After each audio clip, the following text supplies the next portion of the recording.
How many of you love going on road trips? Raise your hand if you love to go on road trips. Okay, quite a few people. It's about the same amount in the first service. I'm the same way. I love to go on road trips. I love going places. I'm an adventurous person. I love to go hiking and biking and walking and going to see new things and doing new things. But I love going on road trips ever since I was a kid.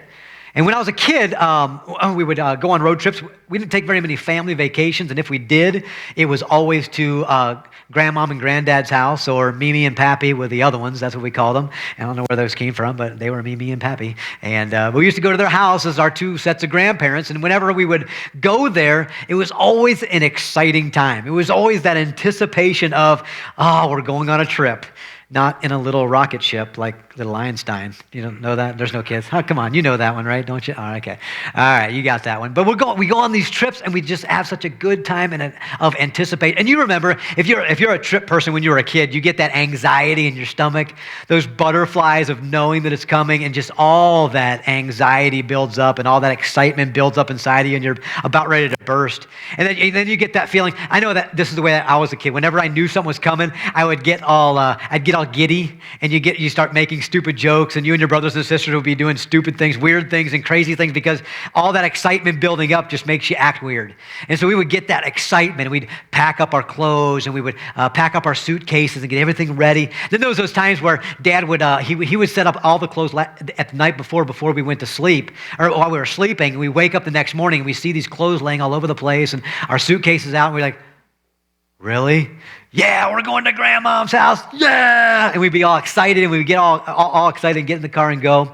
We'd pack up all of our things that we would need for the trip, for the traveling. We would, back in my day, it was coloring books and word searches and crossword puzzles and anything that you could do with a piece of paper and a pencil. And it's not so much in these days, but that's what we had. And we would get our snacks, and you didn't have to wear seat belts back in those days. In the back seat, you could just sit wherever. So we would have our spot on the floor, and we would have all of our pillows and cushions and blankets, and we would make our little nest on the floor. Or if we had a station wagon, we would fight for the back seat in the back and open up the seats in the back and get there, and we'd all have our spot.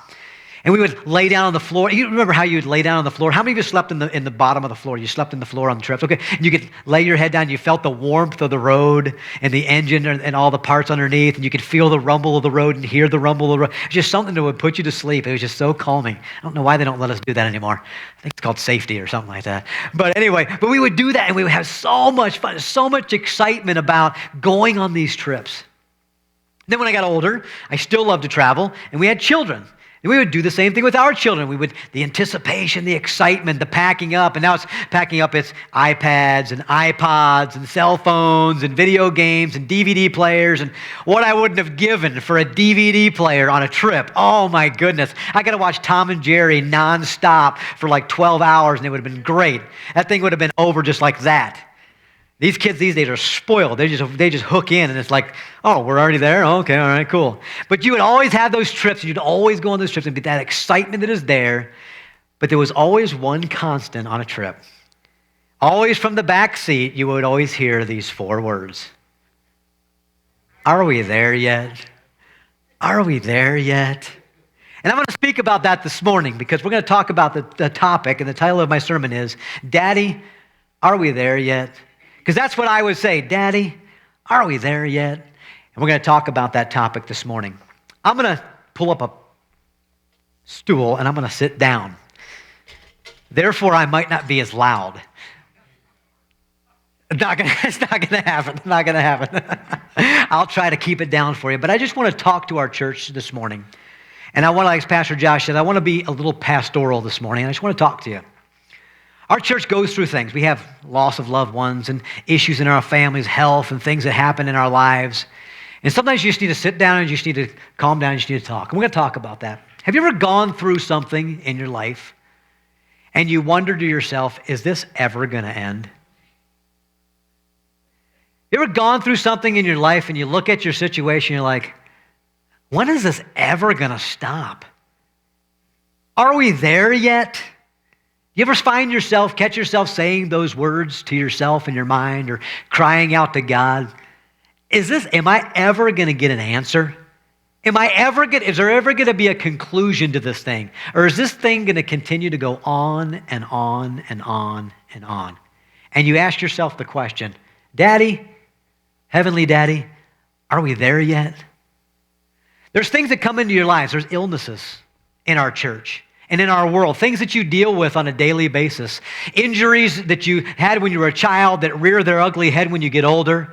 And you have to deal with it day after day after day after day. There's sicknesses and diseases that are in our world today, and they come into your body and they take portions of your body away. And you have to deal with the fact that you lost a part of your body through surgeries or injuries, or there's chemotherapy, or there's these surgery and all these words that you never thought you'd say, but they just you have to deal with them on a daily basis. Aches and pains and ailments that just happen with life. There's pregnancies that happen.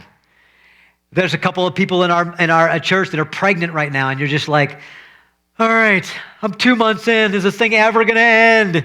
When is that 9 months period going to be here? Come on, let's go. Let's get this thing over with. Are we there yet? And it's just something that you have to deal with.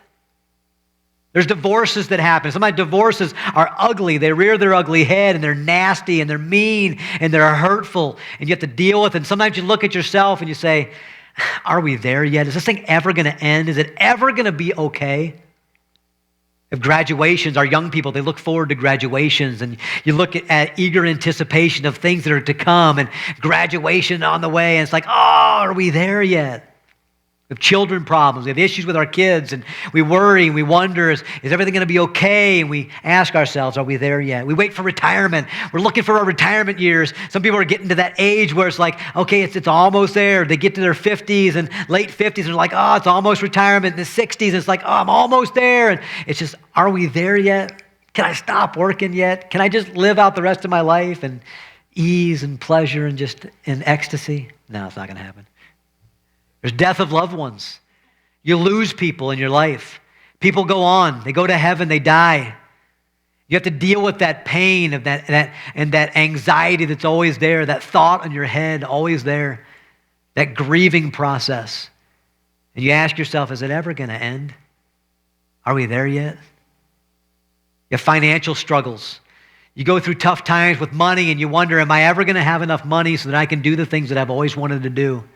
Do you look at other people and say, well, they've got a lot and they're doing a lot. God, why not me? When am I going to get there? Are we there yet? Is this journey over yet? There's engagements. We had a couple that got engaged this last week, Kenny and Melody. They sit back here and they come to first service, a young couple, and they got engaged. The anxiety and the anticipation of marriage. Oh, are we there yet? I've been there. Some of us have been there. Hurtful words. People say things and they do things to you, and they're mean to you because there's mean people in this world. And they do things to you and they make your life a living hell, so to speak. And you're like, are we there yet? Are we over this yet? Are we done yet? Can I get some answers? On and on and on. Saving money, trying to save for retirement, trying to get that nest egg ready so that you can retire one day. And you just can't seem to get ahead. You can't get ends to meet, and you can't get that nest egg to where you want it. And you're like, oh, am I ever going to get there? We're going to talk about that this morning. I'm going to talk about 3 things to do when you don't know how long the journey will last. Because sometimes we get into things in our lives and we have no idea how long it's going to be. You get a sickness that comes into your life and it's put in your life and there's nothing that you can do about it, and you wonder, is this ever going to end? You go through tough times in your life and you have issues in your life with relationships and people and things that happen in your life. You have car accidents and cars breaking down, and houses don't turn out the way they're supposed to, and jobs fall through, and financial struggles. And you have these things and you live in the moment and you wonder to yourself, is it ever going to end? And you lift your head to God. You say, Daddy, are we there yet? We're going to talk about that this morning. I'm going to do something very different than the way that I preached before. I'm going to preach my sermon twice. I'm going to preach my sermon to a certain group of people, and then I'm going to preach it again to a second group of people. So don't think that I'm losing my mind when I go and I start preaching it again, but that's what we're going to do this morning, and we'll see how it goes. The first group of people I'm going to talk to are those group of people that are looking forward to joyous expectations. Those that are looking forward to things that are exciting and they're new and they're cutting edge and they're fun and enjoyable and things that you just, I can't wait to get to this. Those teenagers that are in our midst, those younger people that are just, their life is before them.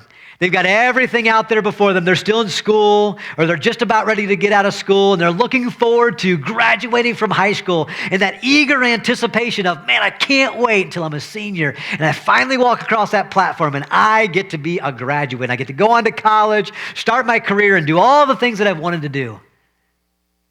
You're looking for that first car, that first hot rod, or that first whatever, that first truck that you wanted, or that first vehicle. It's going to be a bucket of rust, just so you know, all right? It's not going to be this cool car, all right? Because nobody in here has any money, all right? So anybody sitting in here is not going to get a cool car.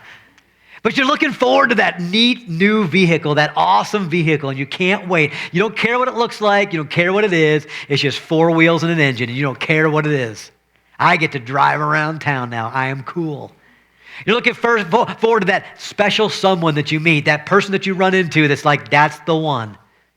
And you're looking forward to these things. You're looking forward to marriage. You're looking forward to your first job. You're looking forward to your savings account that you're never going to have. And you're looking forward to all these things that are coming your way. You're looking forward to all these new things. And you look at them and you're like, I can't wait to get there. And you keep saying to yourself, are we there yet? Am I graduated yet? Am I married yet? I can't wait, can't wait, can't wait, can't wait. Then there's those young couples. Those are in their first years of marriage, or they're newly engaged, and they got all these visions of sugar plums dancing in their heads. I don't even know if that's even real. I think that's Christmas or something. But they've got all these things. Oh, I can't wait to get married. Oh, I can't wait till that child comes. Oh, that's going to be so much fun when we have a baby. It's going to be so cool. And then I can't wait till he takes his first steps or her first steps. And when they say dada or mama, when they say their first words, and when they do their first things, when they're finally potty trained, when we get our first home, whether it's an apartment or a starter home, and they're all excited, those joyous expectations of the things that are to come. Oh, their first job that they have together, the times that they come home and they get together after going and working long days, and they get to meet up and have that joyous reunion when they come home at night.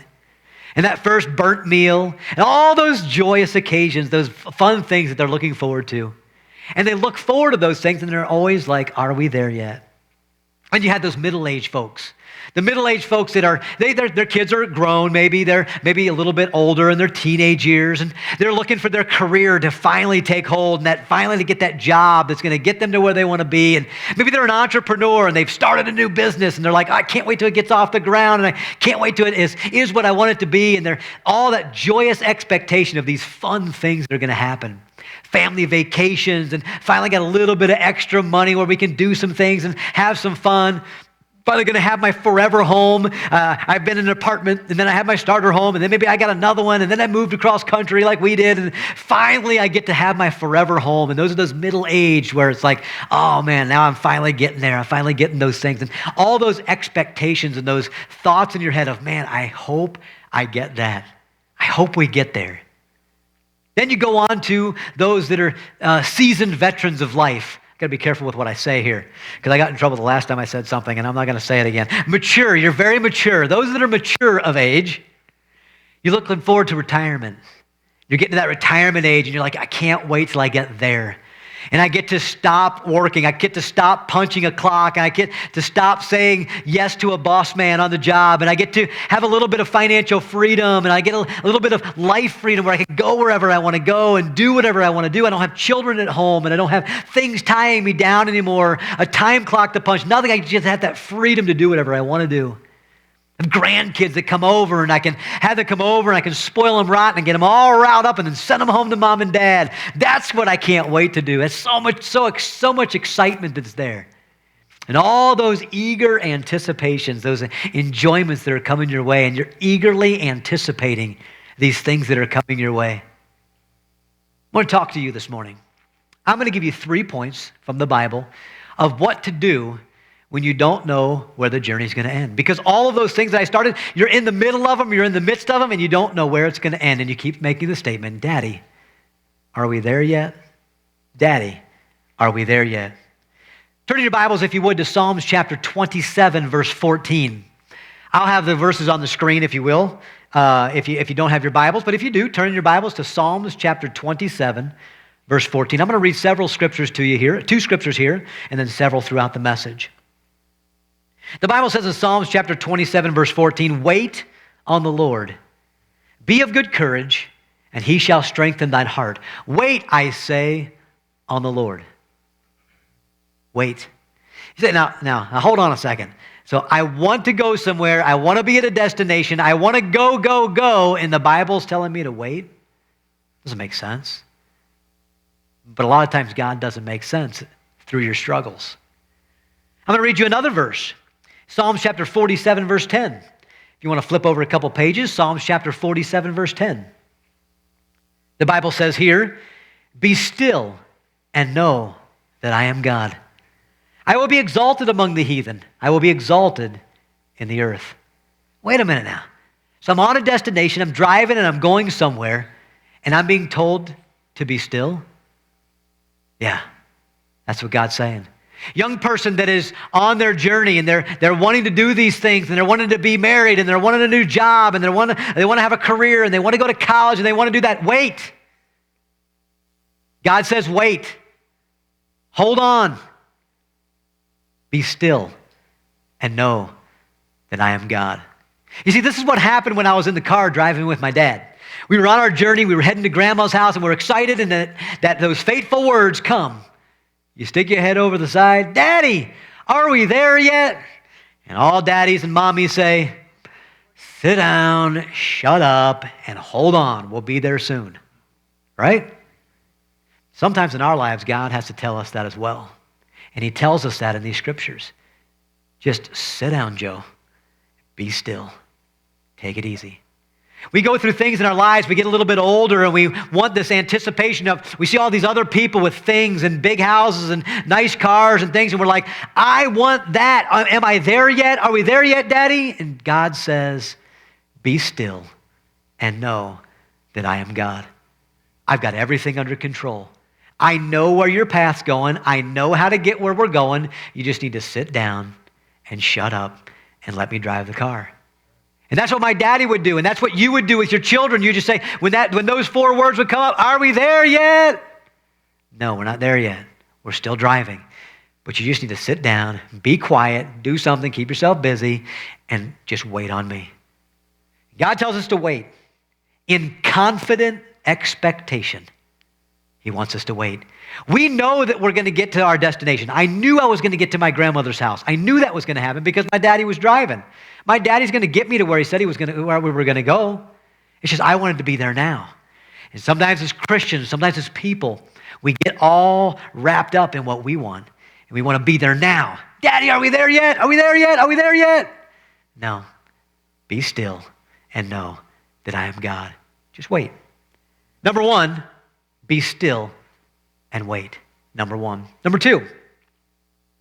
Turn your Bibles, if you would, to Proverbs chapter 3, verse 5 and 6. Proverbs chapter 3, verse 5 and 6. It's a very familiar verse. Most of you will recognize it as we start reading it. Proverbs 3, verse 5 and 6 says this: "Trust in the Lord with all thine heart, and lean not unto thine own understanding. In all thy ways acknowledge him, and he shall direct thy paths." Second thing we need to realize through our travels with God is we need to trust. First, we need to sit still, we need to wait, and then we need to trust. When I would be driving with my dad, "Dad, are we there yet?" Sit down, be quiet, we'll get there. I had to trust my dad that what he said was true. He said we were going to get there eventually. We'll be there. We'll get there. I didn't jump out of the car. I didn't jump out the window and say, "I'm out of here. If we're not there now, I'm gone. I'm out of here."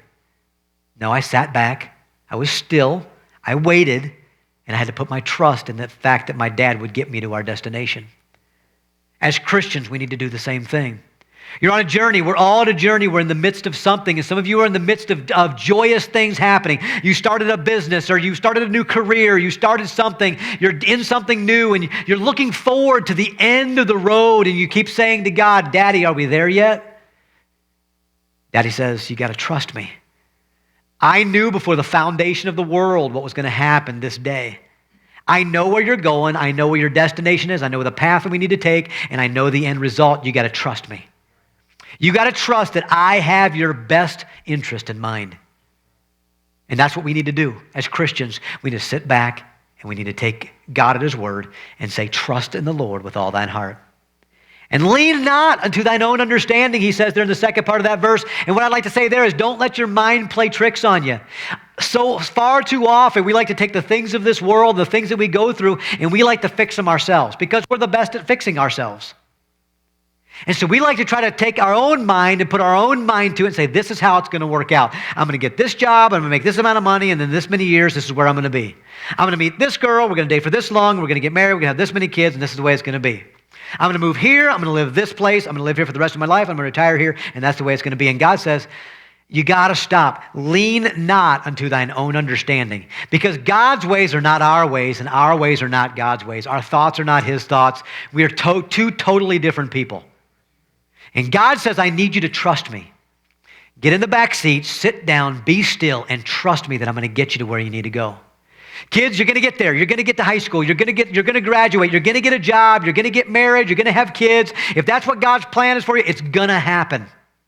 You're going to have that house. You're going to have your dreams, and all those things are going to get fulfilled if that's God's plan for you. But you got to trust him. That's where he's going to get you.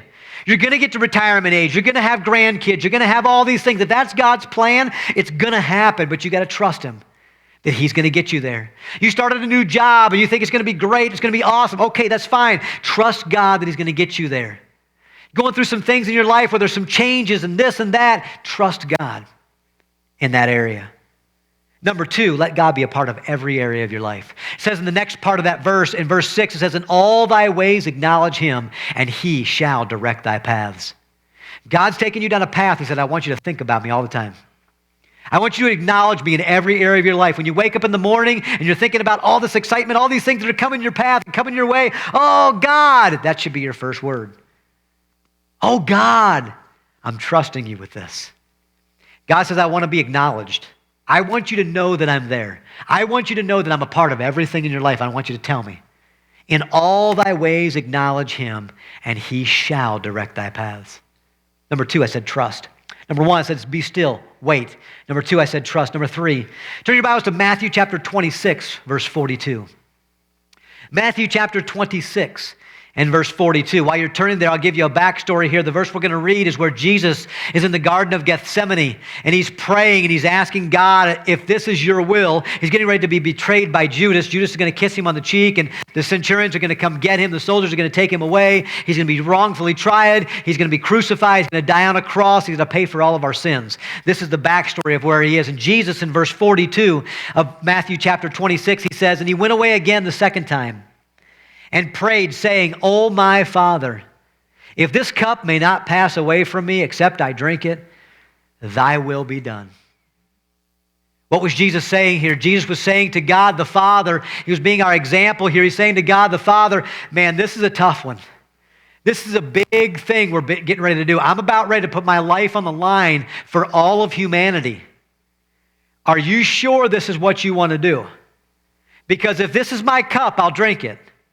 But if it's not, that's fine with me too. But if this is your will, thy will be done.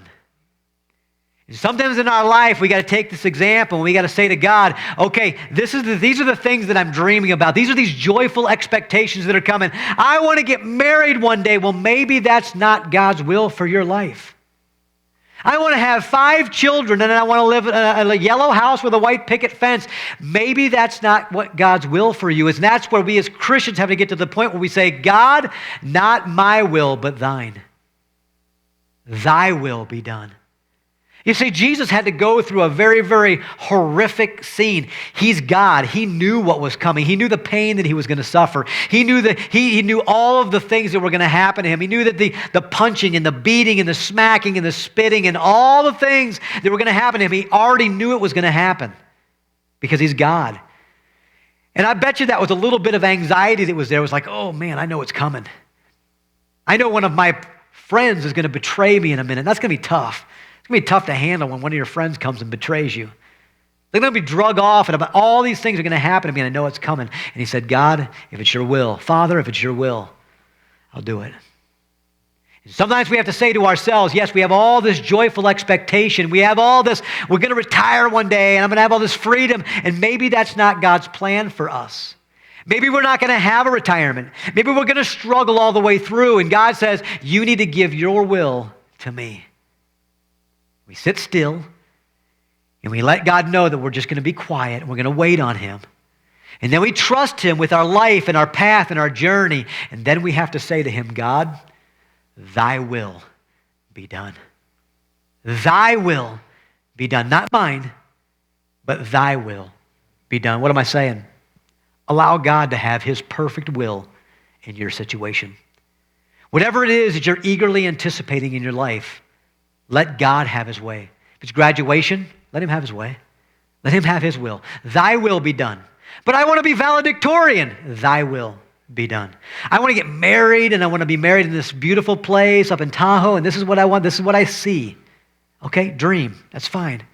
But give that will over to God. I want to have this career, and I want to have this much money, and I want to live in this house, and I want to have these things, and all these things. This is what I want. And I'm trusting you, God, that you're going to do it. But God, if that's not your will, I want what you want. If I'm living in a different city than what I thought, thy will be done. I didn't think I'd be living in Nevada. Nothing in my mind ever said to me one time that I would be living in Reno, Nevada. Never crossed my mind, never thought about it, never even was like, I wonder how cool it would be to live in Reno, Nevada. Now, I thought about Colorado Springs, Colorado. I thought about that. I thought about living in the LA area, living in California. I thought about that. I thought about living in Florida. Thought about living some other places, living by water. I thought about those things. But then I had to say, thy will be done. I love water. I love trees. I live on a piece of property that has one tree and no water. God has a sense of humor, I guess. But thy will be done. Thy will be done. Second group of people I want to talk to this morning, and I'll preach my second sermon to, is those that have difficult expectations. Those who have expectations that are not something that you look forward to, and they're not joyous. You look at them with a little bit of angst, a little bit of anxiety. You look at them with a little bit of fear. You look at them with a little bit of hatred sometimes. You look at them with a little bit of anger. And you look at them and you don't want to face them and you don't want to be in it. You don't want to do it. Talk about those that deal with illnesses. Those that have illnesses that you can't get rid of. There's something that you have to deal with every single day of your life. You wake up in the morning and you think about it when you go to sleep at night, and every single day it's on your mind. It's on your mind throughout the day, and you wonder, is there ever going to be a cure? Is there ever going to be somebody that's going to find out how to fix this? Am I ever going to get over this? Am I ever going to just be able to live a normal life ever again? Those unsightly expectations. Those expectations that make you angry at times. Those expectations that make you sad, and they make you feel depressed, and they make you feel angry at times. Divorces happen, and sometimes divorces are the ugliest things that you can have, and you have someone hating on you day after day after day, and you thought something that was so beautiful several years ago has now turned into something that is so bad and so dark and so hurtful, and you have to deal with it day after day after day after day, and there's no joyful expectation at all. It's a hurtful expectation, and every day you deal with it over and over and over and over again, and you look to God and you say, Daddy, are we there yet? You have financial issues and you look at your money, and every single month you crunch the numbers and you can't make ends meet. And you can't just, for everything that you try, you can't get ahead. And you can't find that one thing that everybody else around you has found that'll give you that golden ticket to get yourself over the hump and start saving money and doing the things that you've been wanting to do all your life. And you just can't seem to get there. And you look to God and you say, Daddy, are we there yet? You have children issues. Your children are giving you problems like I did my parents when I was a kid. When I was a teenager, I was a punk, and I thought I knew more than my family, and I thought I knew more than my mom. I thought I knew better than them with the way that I treated them. I smarted off, and I was a smart aleck and a smart mouth. And I treated them like dirt, and at times I would go downstairs, and I would walk downstairs, and I would go to get a snack or a drink or something from the refrigerator, and I would hear something from the living room, and it was my mother. on her knees at the couch, begging God. And what was she saying? She was saying, God, please save my son from this stupid rebellion that he's in right now. God, please help this not be the end of the story. What was she saying? She was crying out to God, Daddy, are we there yet? Is he ever going to get it? Is he ever going to find the answers? And sometimes you sit in those situations, you look at your children, you go, are they ever going to get it? Are they ever going to get there? And you ask God, are we there yet? We go through loss in our lives. We lose loved ones. And we go through tough times in our life where we have to grieve. And that grieving process sometimes is so hard and so heavy on our hearts, and we just deal with it day after day after day. And we look at ourselves and we say, when am I ever going to get over this? When am I ever going to get through with this? And we ask God, Daddy, are we there yet? Are we ever going to get there? We have people problems. Sometimes those are the worst. Those that are hurtful and mean to you and disgusting to you, and they make your life miserable, and you wonder, is it ever going to end? Severed relationships, people that you never talk to anymore, and they won't talk to you anymore because there's some hurtful thing that was said or done or happened between the two of you, and you don't talk to them anymore because there's a hatred or a strife between you, and you wonder, is it ever going to end? Is it ever going to go away? And some of you sit with problems that people will never know about. You keep them inside of your heart, and you deal with them all by yourself, and nobody else knows. And you look at yourself, and you look at your situation, you look at your problem, and you ask God, Daddy, are we there yet? You see, there's a difference between the two. You see, the first, Daddy, are we there yet? It's like a childlike excitement. And you're on a journey, and you know you're going someplace fun, and you're like, Daddy, are we there yet? Daddy, are we there yet? But then you flip the coin. You look at the problems that we go through and the difficulties that we go through in life, and it's more of a heart-sick, heartfelt, Daddy, are we there yet? This hurts so bad. This has been so long. I've dealt with this for so long. Daddy, are we there yet? And you cry out to God in your face, and you cry on your way to work and on your way home from work so that nobody else sees it. You cry in the shower so that the water rushes over your face, and you deal with these things day after day after day after day, and nobody knows, or some people know, and you just ask and you cry out to God, Daddy, are we there yet? When's this journey going to end? When am I going to find the answers? And I say to you this morning, be still and wait. Be still and know that I am God. I'm still on the throne, and I still know what's going on. I know what's happening in your life. I knew it was coming. I put it there. Be still and know that I am God, and nothing happens without me knowing about it. Be still and know. Wait on the Lord. You're in the back seat of life, and God's driving the car. He says, we're going on a destination. We go on a path. We're on a journey. And you lift your head and you put it up over the seat and say, Daddy, are we there yet? This illness and this pain inside of me is too much. This divorce that I'm going through is too much pain. This job that I'm working right now is just too much for me to handle. These people that I have to deal with are too much. Daddy, are we there yet? And God puts his arm back around the seat and pushes your head back and says, be still and know that I am God.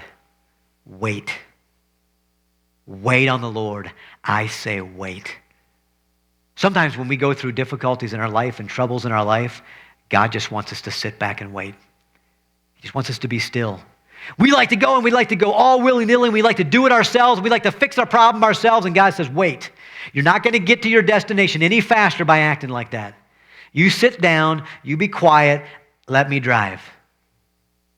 Let God drive this morning. He's got you in his car. He's got you safe. Let him drive. Number 2, trust. You got to sit back in life, and you got to see what God's put in your life and the difficulties and the troubles that you go through and the struggles that you have in your life. You got to sit back, you got to wait, and you got to trust. Sometimes that's very tough to do. To trust that someone else is going to take care of the problem. We're human beings. We can take care of it ourselves. I can do it myself. I can fix it myself. And God says, no, you got to trust me. What you're going through right now is going to get you to a destination. You got to trust me all along the journey. You got to trust me. Trust in the Lord with all thine heart, and lean not into thine own understanding. We want to fix it ourselves. We want to play tricks with our minds, say, I can do it myself. I can fix it myself. I'll find a way to get through this. I'll find something else to do. I'm going to go and I'm going to run around. I'm going to ask this person and do this and that. And you're trying all these different ways to fix it yourself. And God says, you need to stop, young man, and you need to sit down, you need to wait, and you need to trust me that I got it all under control. I know what's going on in your heart. I know what's going on in your mind. I know what's going on in your life, and I've got it.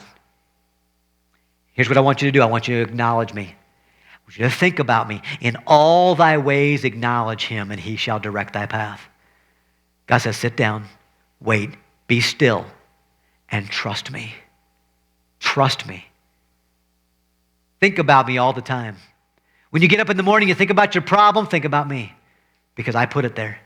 When you get up in the morning, you think about your struggle, and you go to bed at night thinking about your struggle, think about God. And God says, I got you right here in my hand. You need to trust me. Number 3, thy will be done. And this is one of the toughest ones that we have to face, because this is when we take this thing and we say, we have all these expectations, we have all these things and all these dreams and desires of one day getting to the end of the road, and we have to take it all and put it aside and say, thy will be done. Because those of you that have young expectations, you're youthful and you have your life ahead of you, you have all these dreams and desires and plans for your life, they may not be what God has for you. Those dreams of a white picket fence and a yellow house out in a nice quiet neighborhood might not be God's plan for you. You've got to give that and turn that over to God and say, God, thy will be done. But also those of you that are going through struggles, you say in your life and you talk to God, Daddy, are we there yet? Daddy, are we there yet? Daddy, are we there yet? When is this going to end? When is this going to finish? When am I going to get the answers that I've been so desperately wanting and craving for, that you said you would give me? You told me to trust you. You told me to cast all my care upon you, and I want some answers. Daddy, are we there yet? Sorry to say it, but some of you won't get an answer here in this life. Some of you won't see the end of your struggle in this life. Some of you, your cancer will never go away. Some of you, your answer will come when you breathe your last breath. And that's you saying to God, thy will be done.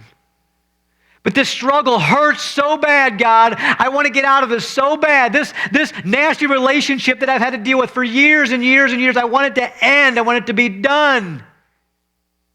But if not, thy will be done. You see, I had this situation. I talk about my dad every time I preach, and I'll never stop. Hope you don't get tired of hearing it, because I'm not going to get tired of saying it. But we prayed for my dad for years and years and years. He was suffering from diabetes and a bad heart. We prayed for him time and time and time again to get healing. God, are we there yet? When are you going to heal his heart? When are you going to heal the ailments in his body and give him back what he wants? He's teaching Sunday school. He's preaching the Bible. He's doing good for the world. God, come on. Are we there yet? And our answer came on April 3rd. When Dad drew his last breath and God took him home. And God said, yep, we're there now. You've arrived. His healing came through his death. Then he went to heaven and was completely healed.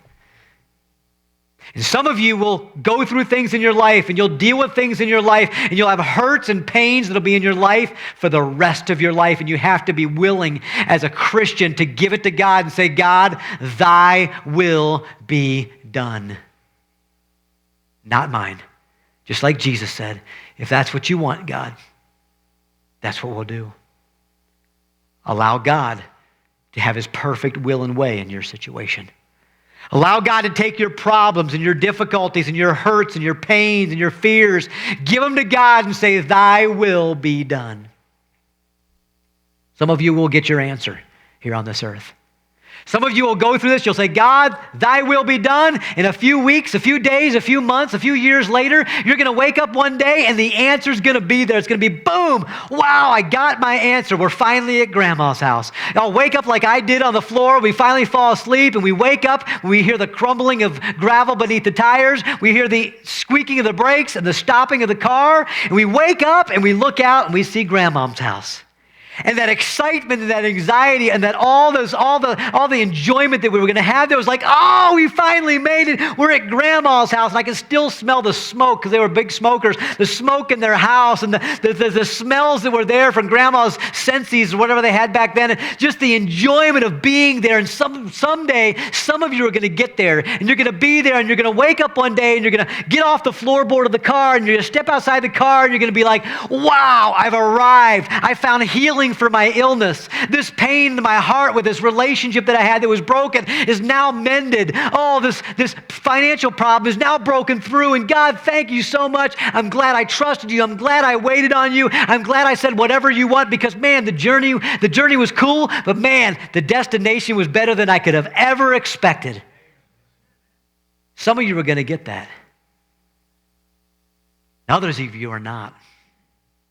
You're going to go through life and you're going to spend your whole life, and you're never going to get an answer. You're never going to get a decision. You're never going to get somebody telling you that's why. You're never going to get an answer for your problems. Nobody's going to come to you and say, oh, aren't you glad you trusted in God? Aren't you glad you waited because now look what you have? Some of you are never going to get that. Aren't you glad you trusted God with your ailments, with your illnesses, with your diseases that you had to go with? Because, man, now it is great. I look at Kathy back here. It wasn't great for her. She lost her eye. She never got an answer. She never got a cure. She never got somebody to come and say, wait, you're cured. You're totally cured. It's all better now. No. She never got an answer. She never got healing. She has a glass eye now. Some of you will go through things in your life, and you'll go through troubles in your life, and you'll never get an answer. But oh, what joy you'll have when you get to heaven and you find out why. And when God looks at you and says, all right, we're here now. Now let me tell you why. And you get your answer. And God tells you your answer and tells you why, and then you understand.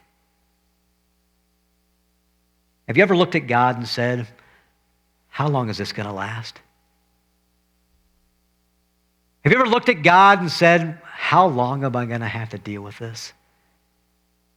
Have you ever looked at God and said, when will I get an answer? Other people have gotten answers. When am I going to get my answer? Have you ever looked at God and said, Daddy, are we there yet? Have you ever had so much pain in your heart that you looked at God and just said, Daddy, are we there yet?